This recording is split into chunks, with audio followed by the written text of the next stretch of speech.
massive depression. So much so that I felt that I could do myself a lot of harm if I, it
Right? Yeah, pretty much. Yeah, because we've been gone for a while. We've been gone for a couple of days. Welcome back to the Tampa Bay Breakfast Club. I'm your brother John. And this is Qiana. And this program is being brought to you as part of the New Image Project at the Community Development and Training Center, aka CDAT. See that. And we like to thank y'all for tuning in, helping us to redefine what's cool, because smart is always the new gangster. You better know it. And if you don't know, now you know. Now you know. Now you know. Yeah, we've been away. And welcome back. You've been away for a while. I have been.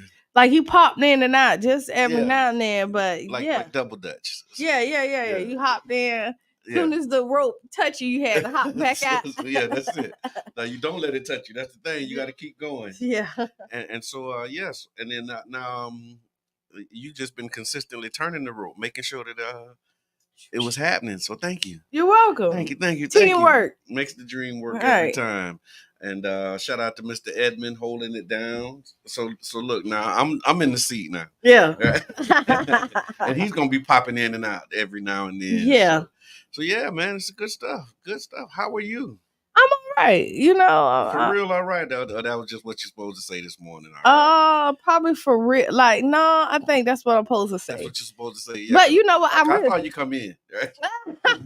they didn't see you come in. Yeah. They didn't see you come in. No, they. You know what? And as I put my hand out, they see I look like a mummy, y'all, a little bit. Okay. But I'm okay. Ooh, okay. You know what I mean? Yeah, it could, Oh shit! Welcome back. Yeah, things happen, right? Mm-hmm. Yeah, but it's been because we haven't been on at least almost couple of weeks or so. Yeah, I want to say we was off all last week. Yeah. And then we did Monday's show prior to the storm.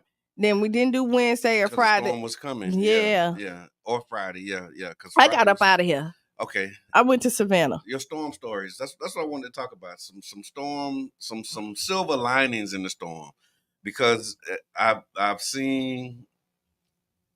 Where do I start? Let's start at the beginning. Okay. So this past really the last 30 days or so, right? Mm-hmm. Because it started with like that no name, whatever that was. That came, oh no! Even before Helene. Oh was right, it Debbie? It was whatever she was. The storm, just not the storm, just the rain. That one day rain, and everybody's like, "Oh my God, it's just a regular day raining," but it wasn't a regular day raining. It was like 7 inches of rain in like an hour and a half. Right, which is and it flooded the whole city. Flooded a whole lot of the city, and then right after that, Helene, and then after Helene, Milton. But the good thing is, and God is so good because all the time it got worse and worse, right? Progressively, right. And so we started to prepare. Yeah. Okay. So once we got all that rain for the no name, yep. Yeah. Everybody was saying, wait, hold on, this hurricane. This? Yeah. Like, we wasn't prepared as far as like all the flooding that was gonna, but we were kind of aware that flooding was gonna happen. Yeah. No, that definitely got our attention when it flooded, on a random Wednesday, right? Good morning, Sharonda. Did I say? No. Chandra, not Sharonda. I said Sharonda. Yeah. Chandra, happy belated birthday. Yesterday was her birthday. Okay. Her and Vice President Harris shared the same birthday. Right on. We haven't been on since, we was on, congratulations to the marriage. Yes. Newlyweds. Absolutely. So, yeah. Wow. Yeah, that's like a big deal too, man. Mm-hmm. Yeah. Congratulations to the Rangers. Yes. Yes. Dave. And how can we help? Because I know it was some damage over at Urban. Yeah. As a part of the storm. Like I got the pictures and I rode by there and I saw, it was like, man, that was another part of this whole, storm recovery journey. And so really talking about storm stories, like we talked about it a little bit yesterday, but like this one was like really, it seemed more personal for me than previous storms. Cause we missed the storm, like we've always had maybe some power outage, right? But this was overall, everybody was affected in some type of way in this storm. Yes. Like, it'd be like, that's right.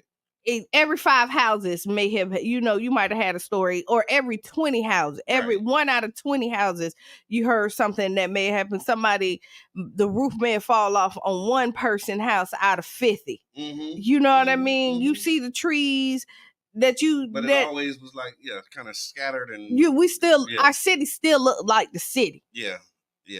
Not after these last 2 storms, you look like you saw people throw away their whole livelihood. Yeah, that was their livelihood. You know what I mean? Like every corner you go, like my mom, where she lived at, 2 blocks over at Helene. If she was 2 blocks over, she would have been flooded because her neighbors lost everything. Like the houses got flooded at the first storm. Yeah, and that's what I saw too. I saw like the water with the first one and the wind with the second one. So it was like but it rained on the second one because it rained, but it was just that we didn't get the storm surge because I guess the way that the storm it went south, and so we had like that negative surge, and really what we was praying for, because we was praying like, okay, if it go north, we're gonna get all of this storm surge, and then it's gonna be more water on top of the water. We need to really figure out how to build a wall. Just do that. Just put a wall up, y'all. Stop it. Good morning, Michelle. So how about just build a dome? Speaking of domes, the Tropicana Field Dome gone. Did you see that? Oh, how can you miss it? Yeah, the roof on the Trop is gone after Hurricane Milton. So that's a whole nother conversation that we're gonna have now. So now we have the dome that's roofless. So you can't do nothing there. Yeah, until you get a roof. And then the estimates and the cost of getting a roof, like when that start coming in, you got to remember that stadium is slated to be demolished in 3 years. And so do you want to spend $40-50 million on a roof for a stadium that's about to be tore down and rebuilt?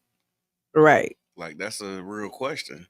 How much is insurance going to cover, for it? Because there was some changes to the insurance policy. So now the coverage is not what it once was. And so now how is that going to look? So it's some stuff that needs to be handled, y'all. We went from Geico to Direct. Talk to me about Direct. I've been with Direct for a minute. I went Direct too, but still. But yeah, the conversation is different when you got a claim, right? Yes, it is true. So you listen to the Tampa Bay Breakfast Club on 99 Gems, y'all, and we're talking about hurricane recovery, hurricane stories. What has been some of your hurricane silver linings? You know, in the midst of the storm, because with every storm, of course, there's a silver lining. Yeah. And so there's a bright spot in all of it, and one of the bright spots, among many for me, I guess, like I said, it was kind of personal. So I had my mom. My mom came and stayed with us. So that was like, I know that was good for you. That was amazing. Being able to take care of her. So that was cool. Silver lining. She didn't have power and all of that stuff. And so she came on Friday. She stayed with my aunt during the storm. But then after the storm, she still didn't have power. My aunt didn't have power. It was a whole thing. But long story short, she ended up coming to stay with us for the weekend. And so she hung out with us on Friday, Saturday, Sunday. And then Monday she went back home. Yeah. Yeah, power. So you know what we did was we went to Savannah. Okay. And honestly, we had so much fun in Savannah. It's hard. It's hard out here for those who stayed. That was a debate too, right? Right. And this thing is the people who feel like your decision is better than anybody else's decision is crazy to me. Right? Yeah. Everybody has to do what's best for their family. Everybody couldn't up and leave. Like the fact that I felt like I would be stupid if I stayed. Okay. I don't feel like you stupid if you stayed. Right. You know what I mean? Right. Like I was just like, hey, the staying is not in the cards. It's not in the cards, not for me and my family. You know what I mean? Right. Leaving was best for you all. Right. Yeah. And we did that. Like we got in our group chat, we was trying to figure out, like, are we gonna go to somebody's house? Where are we gonna do? Right. We got we have a lot of young kids in our family. Okay. You know what I mean? So it was about like 7 young, you know what I mean? 4 or 5, 6, so we all just said as a collective, we getting on the road and we trailed each other up to Savannah. The kids end up having to go. Why Savannah? Savannah was just like a spot that seemed safe. Listen, we so it's not that you got family or anybody there. Nope. It was just like, okay, we was like coming to America. You spin the globe. That's really it. And boom. That's it. That's really how it happened. Okay. Because we was like Leesburg, like we was going to your town. Yeah. You know, but that was kind of in the way a little bit. So because we was gonna stay somewhere in Florida, we looked at some places. So we booked. The first thing that we kind of saw, we booked because we had like 4 rooms. We had 3 originally, end up with 4. And the people in Savannah was so nice to us. Nice. We went, the kids swam every day. We went downtown Savannah. I'm not even a crab eater, but we did like a big seafood fest. Okay. And the seafood was cheaper. How was the weather in Savannah? It was nice. Like it was cold. You realize that it was really fall there. Okay, it's fall for real. Yeah. Not Florida fall. Not Florida fall. Okay, well, you get a little breeze. At night it was cold. Okay. For us. Yeah. Anyway, we're on the trolley like it's cold here. Yeah. Yeah, wow. But other than that, and it's always good when things like this bring you together with your family, so you can have family time. So we did that, and then we came back. Niecy, what's up? Pie, see you. We came back. Yeah. And I watched the storm for a while. Like I monitored from what you had, and I watched it from my cameras until my cameras went out. Okay. So that was like the indicator something happened. Yeah, and I'm looking at the cameras and you know what I mean? I'm like, whoa. Yeah. The first thing I seen in my cameras was one of the trees or the branches. Went out, fell off. In my backyard. Okay. Right? Did it fall on the house or? No. Okay. There was no really. So at my house, other than losing power for like 7 days. Okay. It was good. Yeah. And I had already lost all my food from Helene. Yeah. Because I was out of power. That's right. That's right. I was one of the people who lost power for and Helene. It literally was like the next week. So we was like all in recovery mode when we had to like start getting out of recovery and prep and mobilize. Mm-hmm. That was the time, man. And I was saying this to a few people, and I said it yesterday in one of our conversations, was about how we're writing history right now. Mm-hmm. Like the history that we're living is going to be talked about for years after this, right? Like how we talk about Ian, we talk about Irma, we talk about, you know, Hurricane Elena, and you know, those, like, this period that we're in is historic. Yeah, it is. And so what we do and how we navigated up to this point will all be, you know, conversations of history. You know what I'm saying? And so the silver lining again in it for me, the other part of it beyond the personal piece was just seeing how everybody came together, like how the storm brings out the best and the worst in people, right? Right. Chandra said, listening, wait, you know, I can't. Listen, we were in Jamaica. Yeah. It was hard to look at those updates and was unable to do anything. So, yeah, but you know what? I was there, and then, you know, like I'm such a tough. mama bear, right? Yeah. I knew they was there. I'm calling their kids. Yeah. Right? You know what I mean? I'm fussing. Yeah, I was fussing too. We fussing at Jam. Like, Jam, come on, Jam. You need to leave. What you doing? Come on. Yeah. Like, yeah, we did. but this is what the village is about. You know what I mean? Tamika, the Mannings was there. You know what I mean? Well, the Minchams was out there. You know, Jalen's my cousin, but he's more like a son to me too. Okay, so they all over on the island. They over there. Yeah. I talked to him. He's like, oh, my parents gone. I was like, I know. That's why I'm calling. Right. I would be calling if they was here, but I'm extra worried. Yeah. And that was the other thing too. The phone calls, like so many phone calls, Fancy. So many messages. You know, people just, you know, checking and really being concerned was inspiring, man. And it just show you, you know, like I said, it kind of brought out the best in a lot of people. Overall, that's what I can say about this storm is that you see how St. Pete strong we are. Oh my God! Look at that chart. That was on purpose today. Yeah, like we really, because we united. Like even there's still food giveaways. Story 727 is still giving away food, and they were doing it before. And now they just turned up during and after. Right. You see where there's people who really, you know, everybody just kind of united. And I think, again, a lot of people was hurting. So you've seen a lot of stuff that came out. But sometimes you call people out and they don't see the error of their ways. And then once you do that, you can see a shift in changes in some things. Which is good. You want to shift, right? Yeah. Yeah. The comfort zone is where dreams go to die. And so, you know, you get a little uncomfortable and some of these conversations are uncomfortable, but that's where the growth is. And so I think we had those opportunities. I got a list of shout outs I want to give. Go with Fancy Nancy first. We can do that after the break. Go ahead. Because Fancy Nancy, if she ain't one ever, I don't know how she was everywhere. Yeah. But she kept you updated. If you listen, True. Yeah. Nancy, I don't know how you do it. We need to get a press badge and then find out the sauce for cloning yourself. Yeah, because Nancy made sure that everybody was updated on what was going on. Yep, resources, where everything was gonna be, and not only did she put it out there, she was she didn't just send you, she was there too. It happened.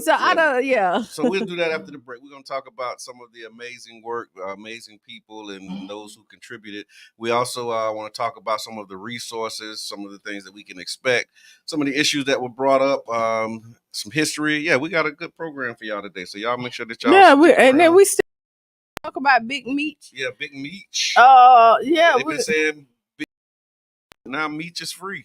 And now people ain't I don't know. Who would have thunk it? So y'all stick around. We'll be back at about 6-7 minutes after the hour. You're listening to the Tampa Bay Breakfast Club right here on 99 Jams, The Bird. Yeah. Attention voters, stay informed about the 2024 election schedule.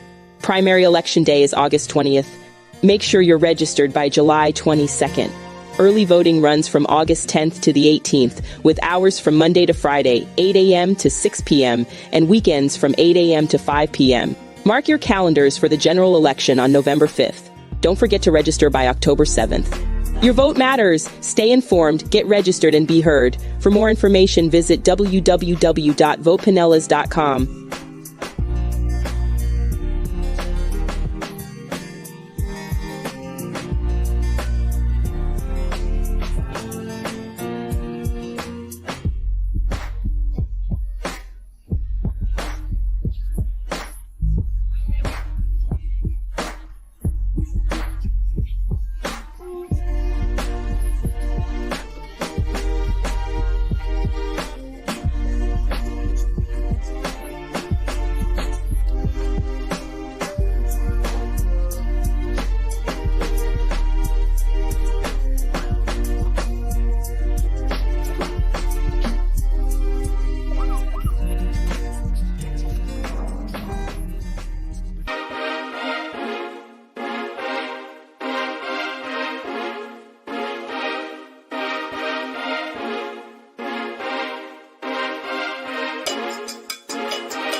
Agape Souls Boutique. High-end boutique looks and quality with affordable pricing. Located at 6025 Martin Luther King Street South in St. Pete. Choose from our amazing selection of stylish, fashion-forward heels, wedges, boots, children's shoes, accessories, and much more. You can shop now and pay later, interest-free with Afterpay. Subscribe to our website and get huge savings on our latest products at agapesoulsboutique.com. For more information, call 727-379-1318. Come give your feet the royal treatment and check us out at Agape Souls Boutique today. Agape Souls Boutique. High-end boutique.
retaliatory attack against Iran. And just like that, guess what? We back. We're back. Yeah. Welcome back to the Tampa Bay Breakfast Club. I'm your brother John. This is Qiana. And this program is being brought to you as part of the New Image Project of the Community Development and Training Center, aka See That. See that. And we'd like to thank y'all for tuning in, helping us to redefine what's cool, because smart is the new gangster. Baby. Now, you know what I want to say too? Tell me what you want to say. Is that the Tampa Bay Breakfast Club listeners and viewers, y'all made us feel so loved. Yeah. Because we wasn't on, we got the inboxes. I saw people in person. Where y'all at? When y'all coming back? Wait, hold on. Yeah. You're right. You're right. I appreciate that. I appreciate it. It kind of made us it made me more motivated to come in, because if y'all can't see me, but I'm in pain, kind of. You know what I mean? I fell, my side is scraped up, and I really wanted to be in the bed. Yeah. But with all the inquiries and we miss y'all, where y'all at, motivated me. Y'all gave me that extra in. To get on out that bed. Mm-hmm. Had to get out that bed, man. And I appreciate it, because I was like, whoa, we talked about, but I didn't realize that, like you was gonna be like coming in, like I told you, holding but your breath. Yeah, you didn't tell me like the extent of what had happened. I had to get a tetanus shot. Oh wow! Because I don't know if I know I haven't had one in the last 10 years. If I can and better be safe than sorry, because I hit concrete. Okay. You know what I mean? And so they was like, so I ain't trying to like go too far, but like what happened? I fell off a scooter. Okay.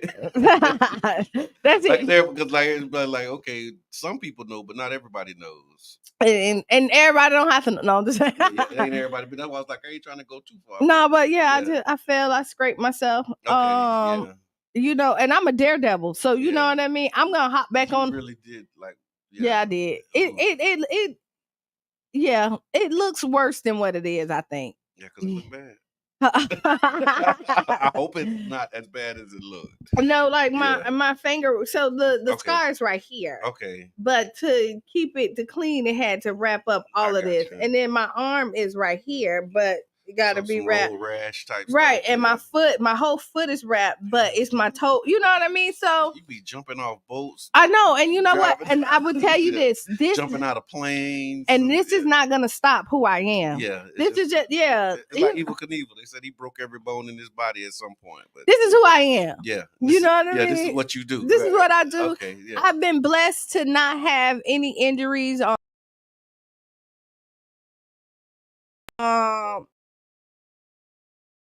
Hey, it comes with the territory. Comes with the territory. Well, I'm glad to know that you're on the mend and that you're also recovering, because that is one of the topics. St. Pete recovers, so Qiana recovering too. Yeah, I am. And LA, you're gonna have to wait to get that one, man. He said, speaking of Jamaica, can we get the full story of the adventures of Jabbar and the Lost Ark on the next episode? Oh, I want to get it. I want to get it too. You know what I mean? Because he was all over the place. I did see like the timeline of like I missed my flight, but it ended up working out. I missed this, but I'm like, man. LA is right. These falls hit different once you get older. Yes. Now I will tell you the story. Now we get injured just by stretching wrong. No, hey, listen. Like I look like I'm younger. I'm recovering from a stretch though. That's what's funny, because like I went to sleep and woke up and stretched and was like, ooh. Now I will tell you what. And for like 2 weeks. Yeah, like you be like, what's that? You're that's right. what let you know. Like, wait a minute. Yeah. Why is this thing bothering me? And why is it like going all the way down my arm now? Like, what is that all about? And all I did was go to sleep and wake up. I'm looking for the trip to go to like one of them healing springs. Okay. They just dip my body in it. Take me with you. Let's go. 'Cause I got a few things that can use some healing, some healing waters and all of that stuff too. So yeah. So St. Pete recovers, man. Thank you for everybody who really jumped in. I want to start with saying thank you to the city administration and staff. As critical as we are of a lot of things, and it's still the biggest room in the house is room for improvement, but the responsiveness of the administration and just kudos to them. The care kudos to them. They displayed was just like really, really big. So shout out to the mayor, his team, city staff, the sanitation crew, Parks and Rec. They were doing the debris removal. Other departments, transitioning into different roles. The free gas. Oh yeah, I think that was a state thing. The free gas, that was big. So Senator Rousson, thank you. State Rep Lindsey Cross came through big. Rep Rayner was there. Like, she brought some stuff for us, and we were able to get it out to folks. Mm-hmm. Kathy Castor was really advocating for the disaster declaration that DeSantis was like not trying to do or stalling on doing, which would limit and hinder resources from coming. So thank you to them, all of the community groups, people who were doing, community feeding, those who were helping to do repairs and repairing, removing storm debris personally, like those groups. Story 727, of course, J Nude, all the food trucks. Yeah, because there was so many. But there were food trucks in each district. So shout out again, another one of the administrative task was putting food trucks in each district, and so we appreciate that. New Hope, they end up setting up one. Shout out to Pastor Carlos Sr. They set up a food and supply distribution site. Greater Mount Zion, over there off of 16th Street, they were doing their thing. Mount Zion Progressive, shout out to Pastor Murphy and his team. Liz Siplin over at New Faith, they were activated and so they had some damage to their sanctuary, so they couldn't have service, but they ended up using the fellowship hall as a comfort station and just creating space for people. So shout out to them. Bethel Community Baptist, Bethel Metropolitan was amazing. So Bethel Metropolitan, that's Pastor Vincent, and he was at City Council the Thursday after Helene. We were talking about it before the break, how those in Clam Bayou flooded in a way that they hadn't flooded ever. And that's right. That's what my mom and them. Yeah, you drive by there here, Yeah. And so, but they're on the other side of the street, and so that one side flooded, like bad. And so, but to see how he navigated his own personal, journey while also leading, efforts for recovery. Like, they had a lot of supplies and things that they were pushing out. Hot meals were coming out from over there as well, at Bethel. So shout out to him as well.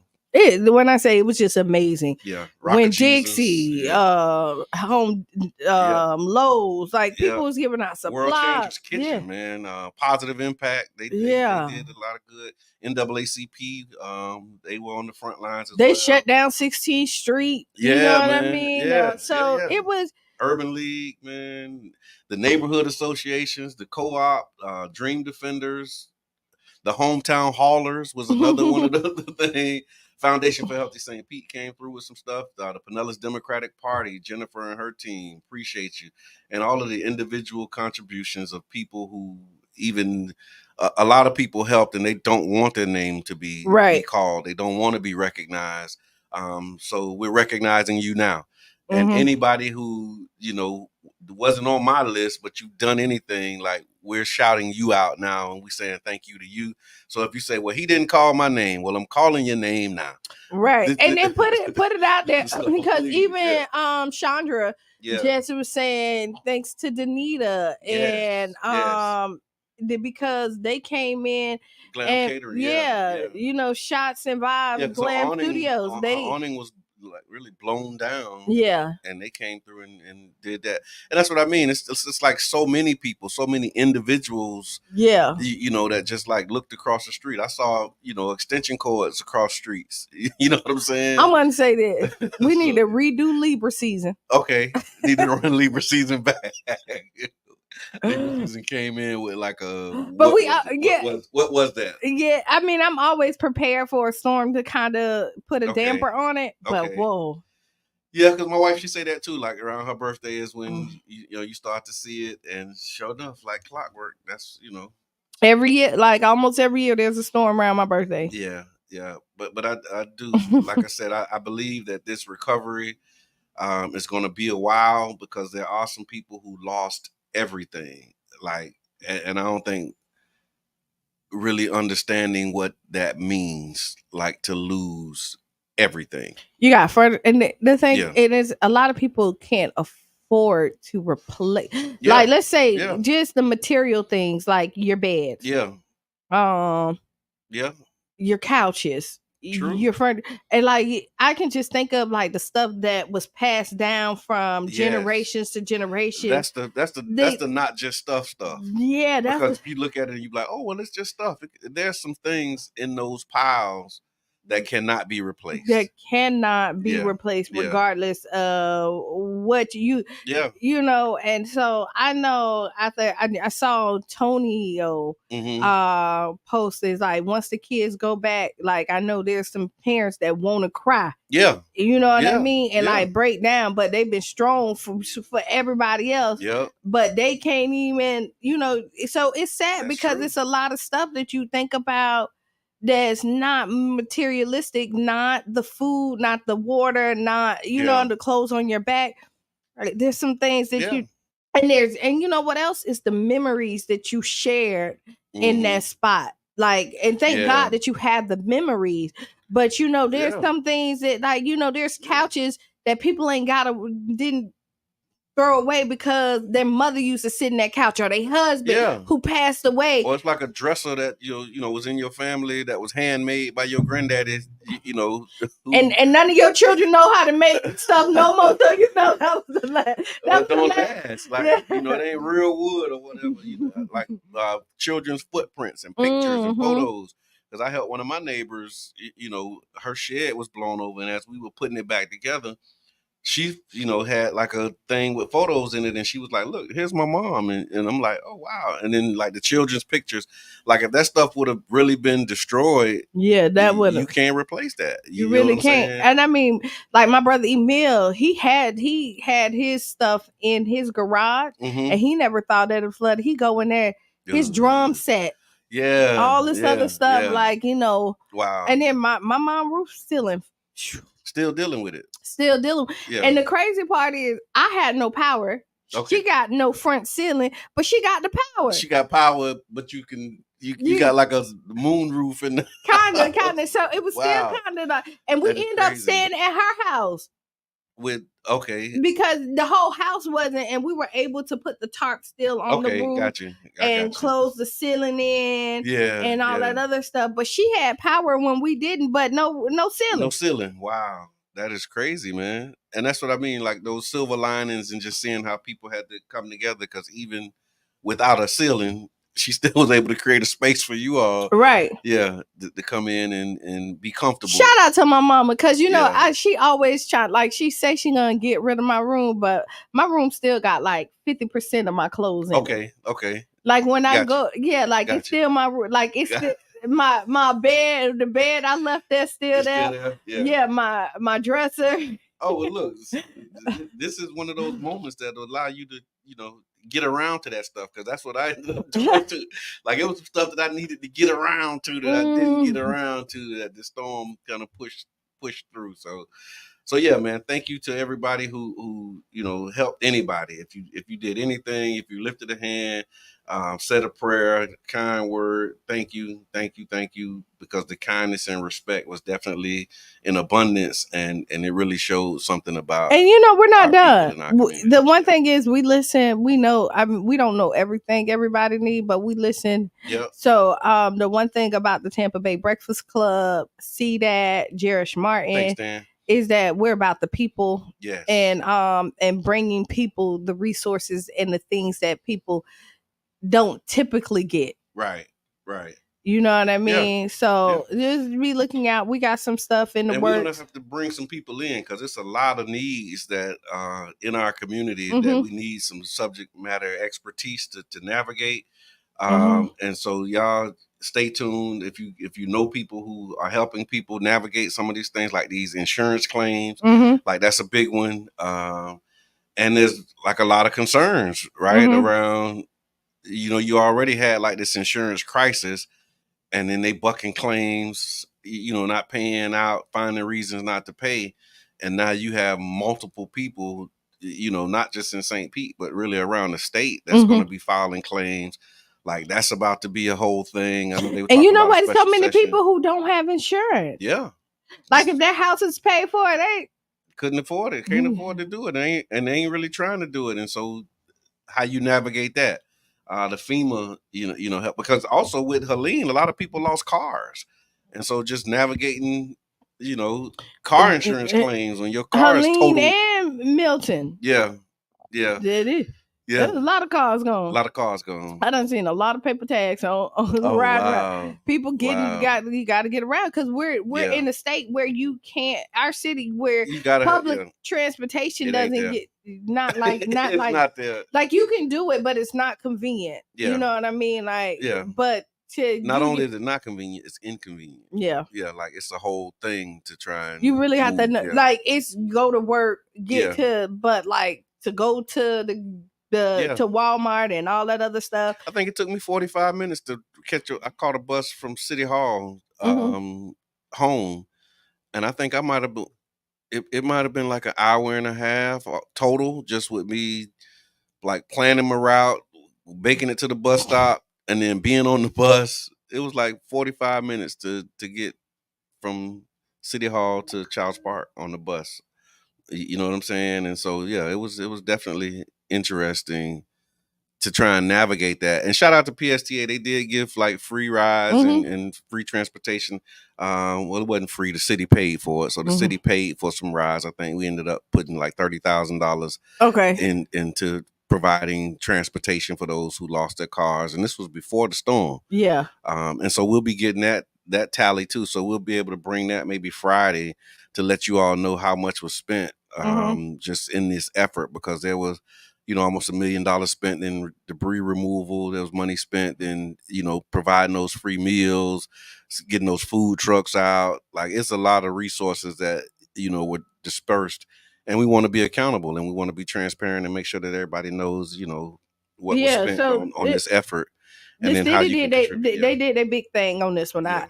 I it made me proud to say I live in the city of St. Pete. And like we say, we talk about like the good when it's good, we praise it. When it's bad, we call it out because we want a healthy relationship. Yeah. And so with that, like the sleepless nights that they did, because I know our mayor didn't get good night's sleep, trying to make sure that you know what I mean? That head, boy. And to be honest with what was given, I think he did an amazing job to lead our city and to make sure, like the power, I think they got it on as quick as they could with everybody in the whole city that was out of power. Does anybody not have power now? I think it's some people, maybe not a lot, but there's probably some.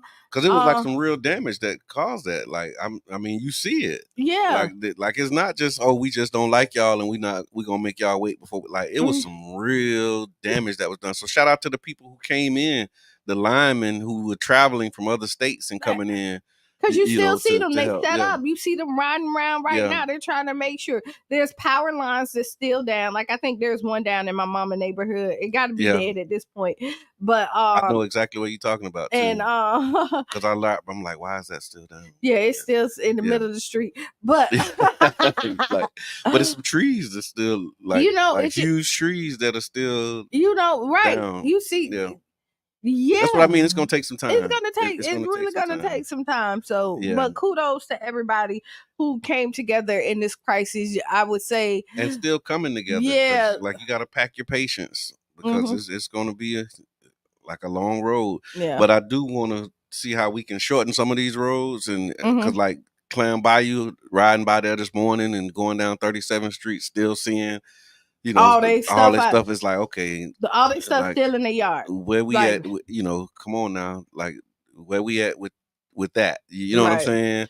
I know they had the program, like if you had a truck, they were paying you to haul off. But that hit capacity, and then so. Yeah, and I think they just ended it. I got to check my emails and all of that stuff this morning to see where we at with that. But I believe that the hometown hauling program is ending and then going back to the contractor, because you got to remember that the idea. So what we got a report.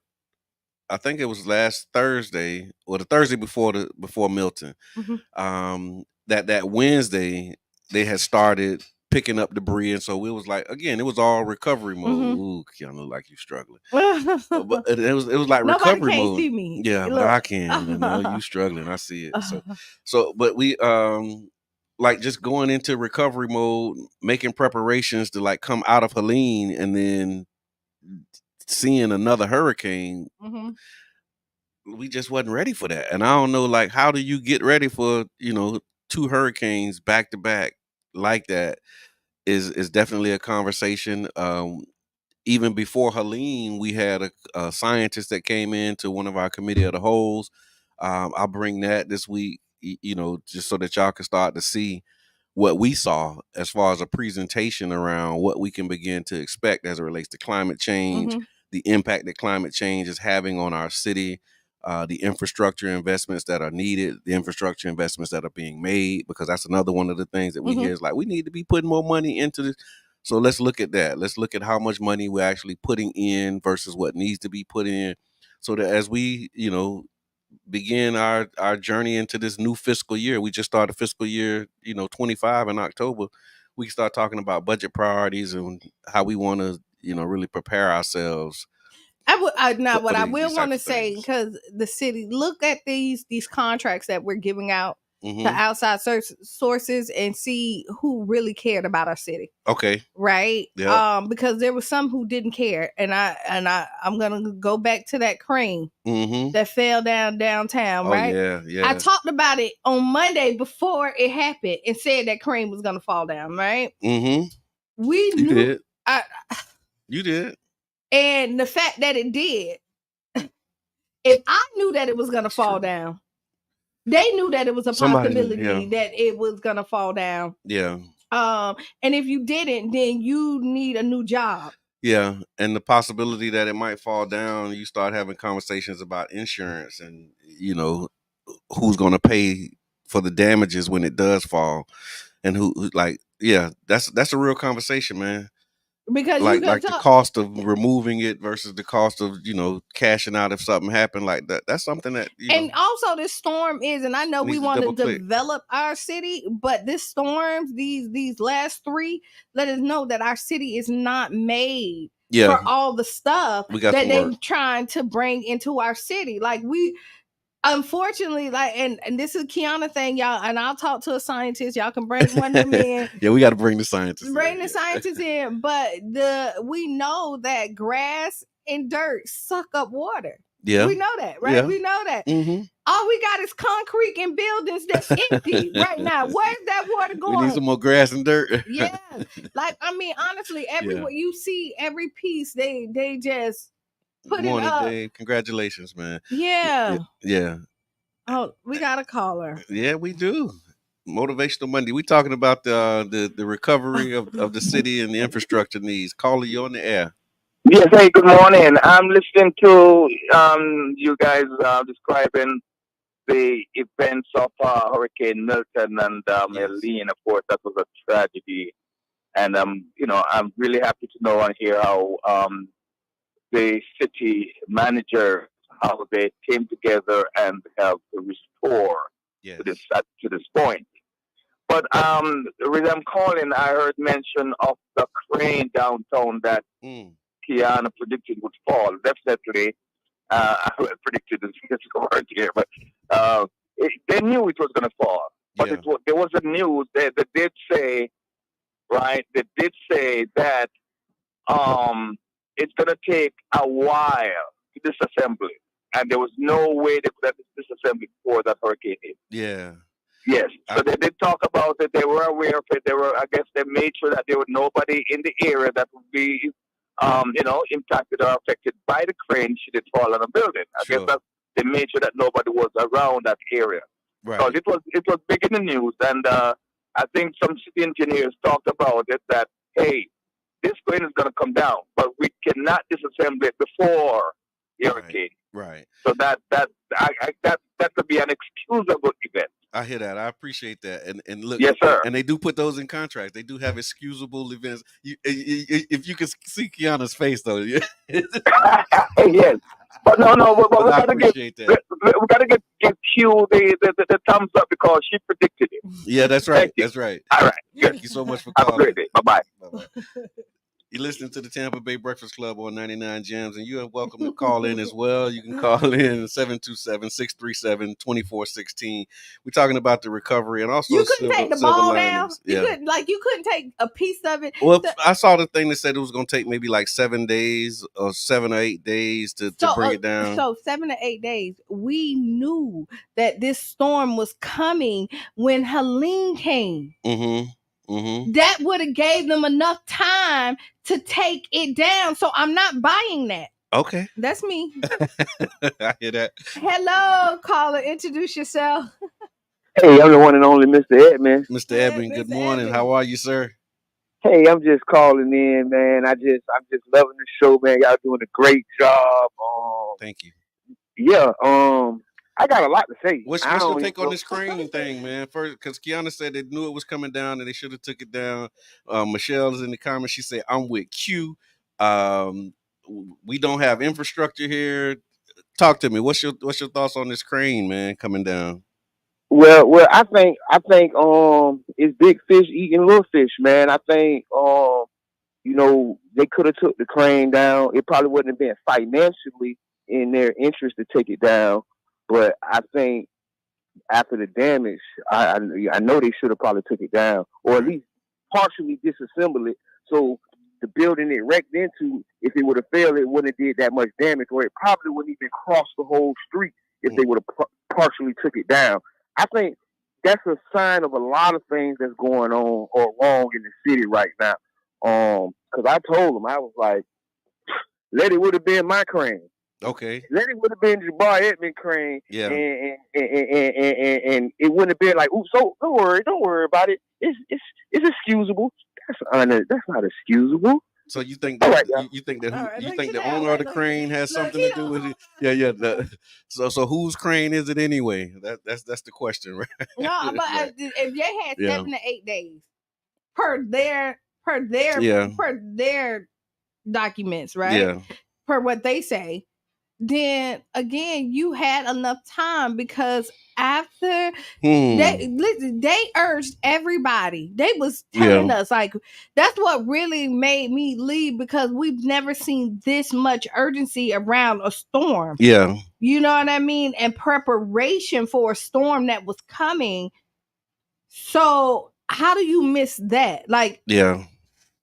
So I'm not buying it. It's definitely some unanswered questions, and I know what usually happens, and I'm looking forward to it happening again. Is on Thursdays. We get this after action report, and I'm sure that's going to be a large part of the conversation about what happened, and so we'll be able to hear more directly, and also being able to ask some pointed questions about what happened. And then how you can prevent it from happening before. Because even with Helene, I remember that it was just swinging. And they were like, it's better for it to just swing than, whatever the alternative was. And so they just left it up there just kind of swinging in the wind. And people was riding by saying, hey, man, y'all know this crane up here just swinging. And it was like, yeah, we know. But that's safer than like locking it and then having the wind blow it down, which eventually happened almost a week and a half later. Which was 7 or 8 days. Yeah. There you have it. So 8 days to completely take it down and less to take it halfway down is what's in the comments. But we'll get all of that information and make sure that y'all send that in and stay plugged in, because there are after action reports that have to, happen where we really talk through a lot of the stuff that we've experienced, the pluses and deltas, things we did right and ways that we can improve. So absolutely. There is. And I just want to say is that every dollar ain't good dollars. Right. Yeah. And I'm going to stress this, is that we've seen in these last 3 storms that our city cannot take all this development that is happening in our city, unfortunately. So this is what he said, our hospitality industry is devastated. The beach, restaurants, and hotels will take years to come back. I see that as well. I went to Gulfport Beach, and it's like, still a disaster area. Like it's parts of it that you can't even access. I went to Reddington Beach. Like I was out there. I rode the beach. What's it looking like out there? It's sad out there too. Yeah. The sand is all the way up. the housing. Yeah, like the There's streets is down the beach. Yeah. The restaurants, the storefronts and all that, they're still shut down. They're boarded up. Their windows are bust out for the ones that didn't. Everybody's throwing away everything. So everybody's livelihood has changed. Nancy said, "Oh, Maddie's is back." Right? Maddie's back. I don't know. I'm not seeing punctuation, so I don't know if that's a question or if that's a statement. Oh, Maddie's back, but the other part of that is the jobs, right? So like when you see a restaurant close down, you got to think about, it's just not that restaurant, but that's work. Those are workers that are being displaced by their place of business, being down. They back. She said they back. Okay. Oh, Maddie's is back. They took a beating too, man. I was scared for them too. So yeah, it's definitely been a long haul to get here. And like I said at the beginning of the show, we're making history every day. And so the things that we're doing now will be talked about for years to come. You know what I'm saying? The decisions that we make now will be talked about from years to come. So just be mindful of, what's happening in real time, man. Like we really are making some history, some good and some areas that we can improve. So yeah. Yeah. For the culture. Shifting gears. Big Meech. Larry Hoover. Yeah. so Big Meech. I don't have like a whole write-up about who he is and what he's done. So if you don't know who Big Meech is, go look it up. Go look it up. But there is there's been several documentaries that have been done. There's actually a show program on Stars that's based BMF, Black Mafia Family, that's based upon his life. Remember we did the pictures, me and my family. The BMF pictures. Yes. So inspired by Big Meech, right? And so they've been saying free Big Meech, and from what I'm hearing is Big Meech is free. I don't know if he's home or if he's in like a halfway house or where he's at in that journey, but he's no longer in prison. And what I've been hearing, I heard a little bit about it on the way here, is that some people are upset that, people are celebrating Big Meech's release. What's your take? So get over it. Oh man. I know that's horrible. But I mean, listen, he did because he did really good for a lot of people. And I mean, honestly, all the time that he was locked up, people change. You know what I mean? And that doesn't mean that they have to be caged for life. There's people who done a lot worse that done got out a lot sooner. Right? And then when you look at a lot of drug dealers, he's officially out. Yes, he's currently in a halfway house, Michelle said. Thank you for that. Yeah. A lot of drug dealers come because they want to provide for their families. Right. Right. We believe in second chances. Right. And so, and again, a lot of people, the music industry, you'll look at it, a lot of people of their careers jumped off because Meech believed in them and told them not to be in the streets. Like, this ain't where you need to be. Like, you got real talent. Like, let's focus over here. So he allowed to take people that might have been in the streets and give them an opportunity not to, because he was already in there. Right. You know, once your hands is dirty, I know a lot of people like that. That was like some of my experience just growing up in the streets. Like, everybody ain't trying to recruit you to be like a drug dealer or want you to be like, hey, you look like you'd be good at killing people. Like, come do that for me. Like, it was more people telling me not to be in the streets than that were telling me to be in the streets. Right. And like, I had to convince people like to let me do what I was trying to do, because they like, man, get out of here, man, go to school. Like Scrappy Doo, let me at him. They like, man, go home, man. Yeah, like, you don't really need to be out here. Home. Yeah. Which one that was? I know it's Sister. Go home. But yeah, so Big Meech, Larry Hoover, right? Look, but yeah, so he's free. And it's been like a long time coming. They've been saying it, free him. He's free. He's free. And let me tell you, let's see what he's gonna do. On the other end, I've been seeing all the comedians, all the people like Big Meech. I'm telling you right now, they've been using your name. Yes, yeah, I've been seeing that too. They're a part of it. I better see all of them at your welcome home party, because there's a lot of people just talking about they're a part of. And then they talking about, oh, these people out here is putting dirt on your name. Yeah, you know what I mean. They not living up. They not living up to the stuff. You gonna be so the stuff mad. that he stand for. Yeah, He gonna be so mad. Yeah, that's true. So yeah, shout out to him, man. Congratulations. It's, like I said, I'm a fan of BMF. You know the show. I watched the series, And just think I about, think it's like, well done. I love BMF, right? Like, to be honest, and just look at all the people that was able to be employed by his journey, his, you know, and even in the movie, even though, like, you know, some of the stuff is fictional, they would say. Yeah. Or whatever, but you could see that he like had a good heart. Like, they had rules, right? You know what I mean? We talk about Freaknik in there, and one of it was you wasn't supposed to disrespect the women. You know what I mean? And stuff like that. He didn't stand. So there's morals. So I feel like good people sometimes make bad decisions. Always, yeah. You know what I mean? And you always have two sides that you struggle with. The good and the bad.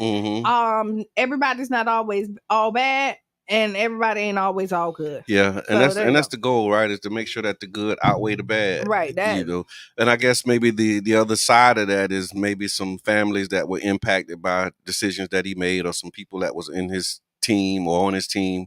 You know, they did some things, and people, you know, families, and you are entitled. And so they may be like, you know, why y'all celebrating this dude when you're entitled? This is the impact that it had on my family, and it may not have been, you know, all good. So. Yeah, and you know what? And you're entitled for that because your experience is different from somebody else's. So and he served his time. Like he you know, he didn't get a pardon. Like he went to prison. He did the time that he was, you know, sentenced to do. And now he's home. And so, like Mr. Edmund put in the chat, like, we believe in second chances. We, you know, we don't think that people should be criminalized all of their life. So, you know, if you did something, you paid a price for it, you know, come on out, man, and, you know, make amends, atone, do what you got to do to be a productive member of society. And that's what that's what we can only pray for and hope for.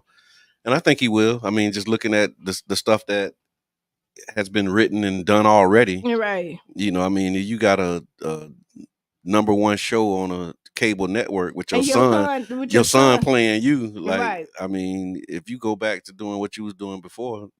Right. And just think about the impact that he had. Like, I'm just saying, just the impact that they had to be able to maneuver and still make money all these years later off your name. Right. No, that's true. So. True. Good stuff, y'all. So shout out to Big Meech and his family and those who, you know, have been waiting for him. T.I., Jeezy, all of them. I think that's when I first heard about him, was in some of their music. Big Meech and Larry Hoover and all of those guys. I had them left the streets by that time, so I didn't know nothing about nothing. And you know what? Big shout out. T.I. say he ain't doing no more shows. Oh, he retired? He retired. They won that $71 million lawsuit.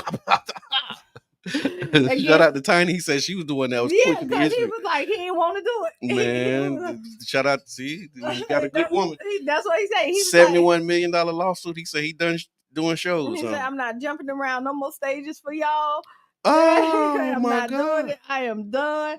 Really? Yeah, he's 71 million. That's enough to retire, I guess. I mean, just think they already was millionaires, so they already had money. Yeah, they good. But when you get a $71 million infusion, but all 71 ain't theirs. I don't know how they're gonna split it up because know the girls, because it was a lawsuit about their daughters, right? Using their image and likeness. The three whatever, I can't even think of their name. OMG. Oh yeah, the OMG girls. Right. Yeah. The three of them, they're gonna get some money, and like you say, their kids set up. He happy about their jump start, and he doing like affordable housing and stuff. I saw that he like did a affordable housing complex in Atlanta. Him and Killer Mike just opened up a historic restaurant or something. So they moving in the way that they need to be moving. Yeah, they making Us or Else. That was the last one that I really liked from T.I. was Us or Else. That was the last one. Yeah. Okay. Yeah. And then his kids are doing that thing. Like I like his oldest son. What's up with the one son though? King. Yeah. It's always one. I guess so. Cause that young man now, he everywhere.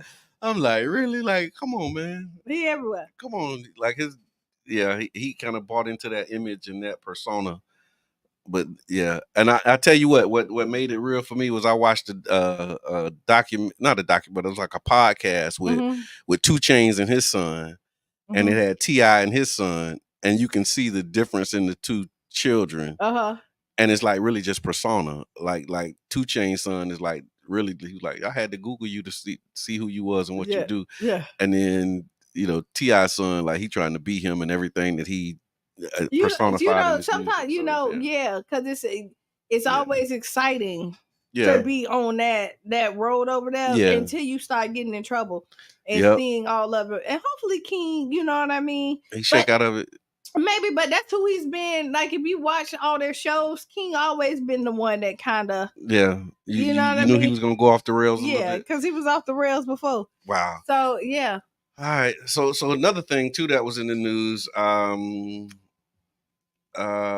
Black teenager being harassed in his own neighborhood. Oh yeah. Kind of reminding us of the Trayvon Martin, Ahmaud Arbery stories. So I don't know if y'all saw that, but it was another black man being harassed for simply just walking, man. He was walking in the Sarasota neighborhood. He pulled out his phone and started recording.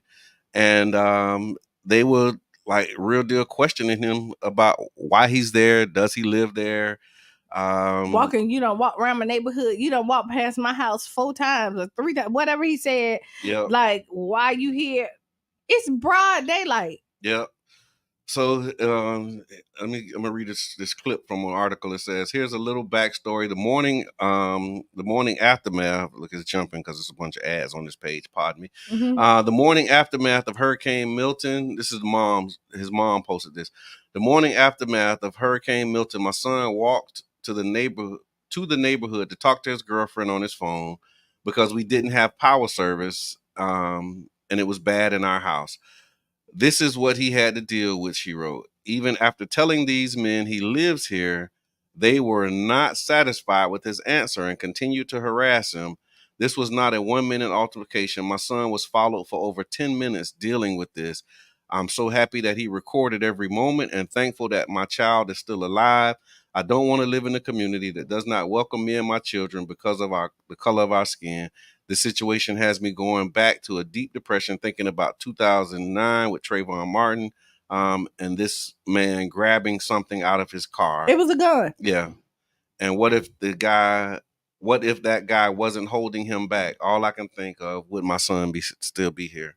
So it worked out for him in the end, but yeah, they harassed him. One of them pulled out a gun, and it was all because he was a black man walking in the neighborhood. Why were you so angry about a black man, a black teenager? Yeah.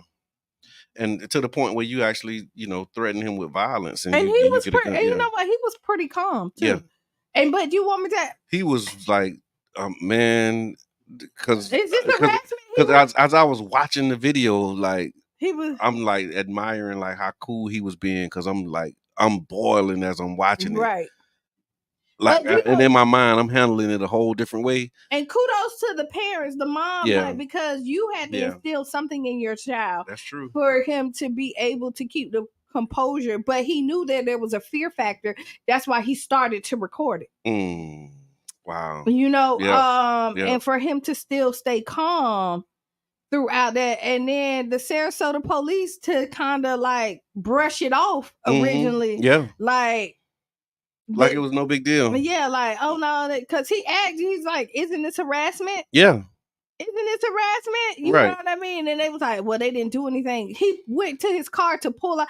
That had been the other way around. Of course. You know what I mean? And some black men are following a white teenager. It would have been police all the way around. All of them would have been questioned. They all probably would have been in handcuffs. You know this. Somebody would have been slammed on the ground, tell them to shut up. Yeah. You know what I mean? And so a whole thing. Whereas with them, it was just kind of like a blow off, like, okay, yeah, this is, par for the course.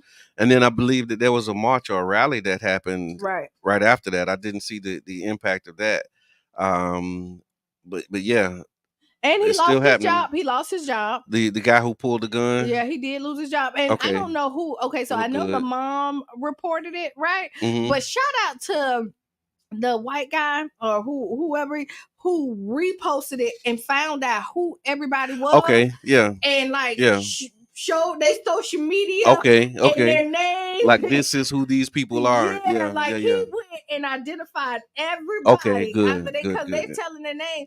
And I saw it where he really like went in and he was like, this their social media, this is that. Yeah. Yeah, because And it resulted in one of them because losing you their know job. what? You don't know what it feels like to be harassed until you're harassed. Yeah. You know what I Yeah. mean? Because this boy feared for his life. Now you really fear for yours. Yeah.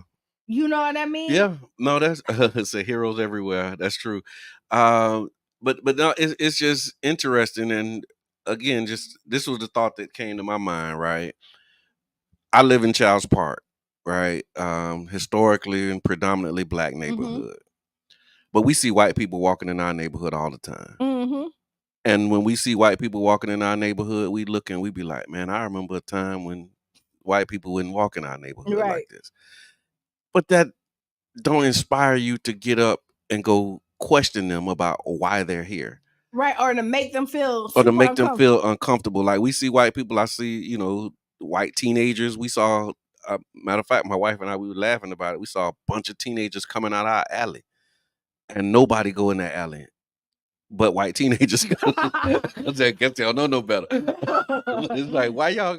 Like, do y'all know where y'all are? Like, do you like you clearly don't know where you at? Right. You know what I'm saying? And they clearly say they do. They don't care. They don't care because they feel safe enough to do that in our neighborhood because nobody is bothering them. Nobody's going to them and saying, "Hey, what are you doing here? You don't belong here.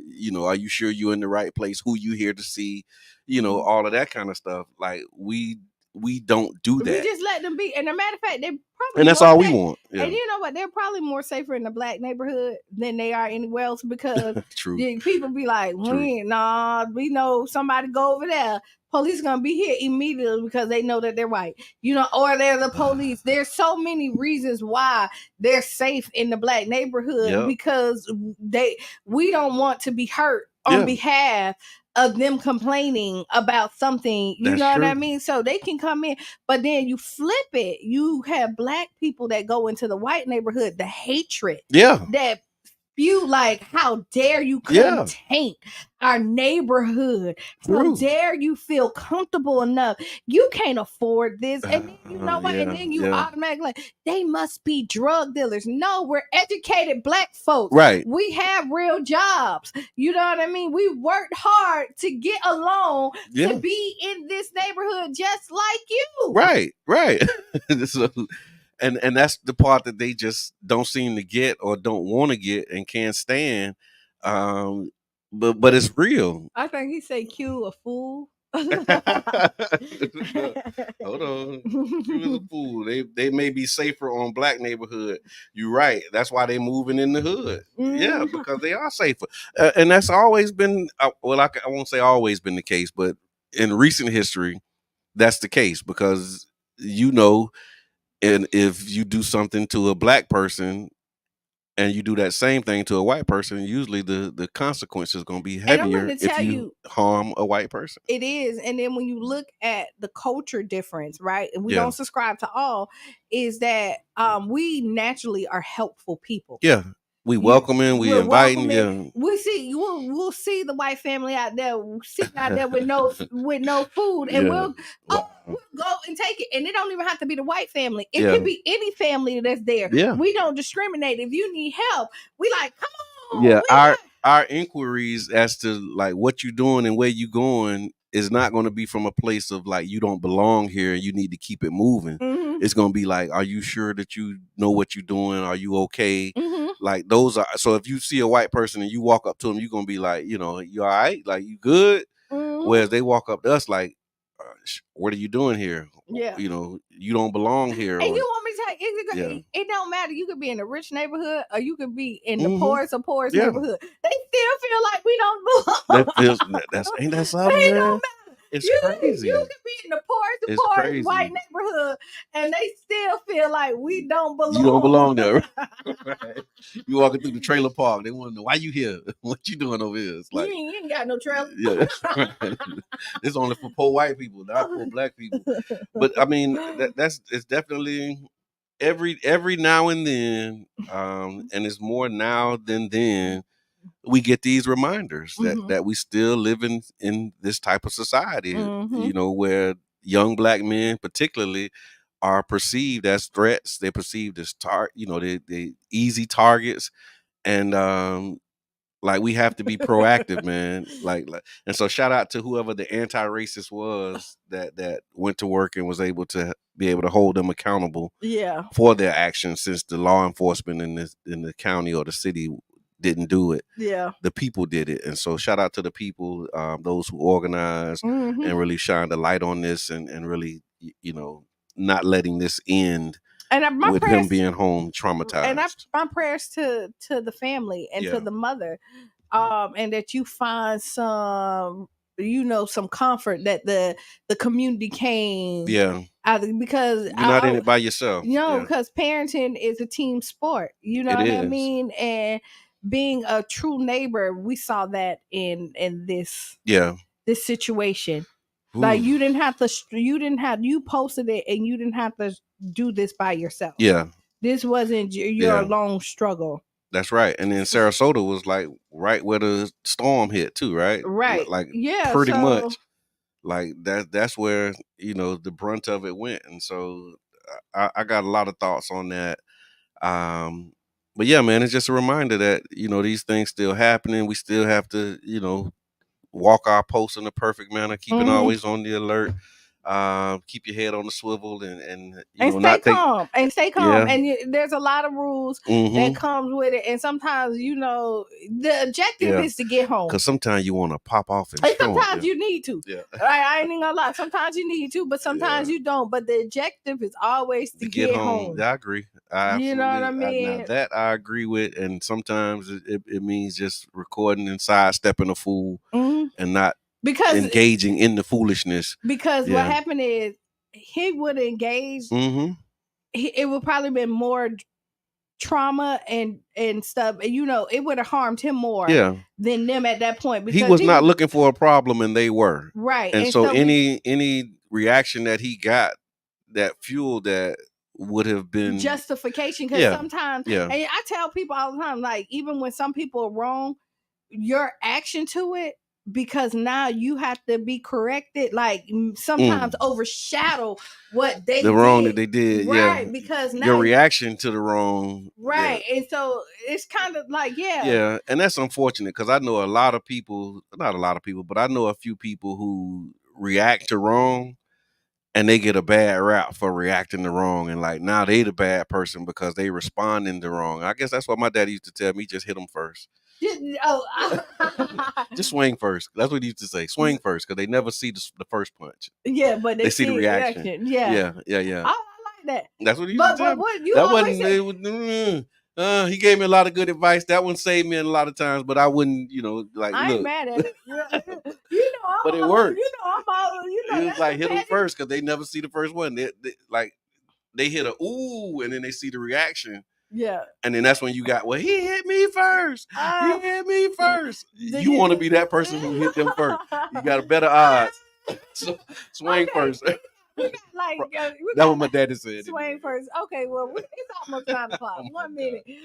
Final thoughts. Final thoughts, man. I'm happy to be back in the seat and back with the Tampa Bay Breakfast Club audience. So, y'all continue to rock with us, man. Like, share, subscribe to the page. Make sure that you donate. You can contribute to 99 Jams. Go to 99jamstheberg.com. We got needs. We got, wants and desires to really provide quality programming. So make sure that you continue to support the efforts, man. And just thank you. Right. The station was also affected by the hurricane as well. So like when you're thinking of good deeds, think about over here too as well. We're not screaming it, but you know what I mean? Yeah, but it's stuff that's needed over here. That's be right. The change you want to be and see. Please. And write down those 5 things, more so now than ever. Yeah, and stay tuned for Sister Hughes. Make you lose your shoes and shout all around the house.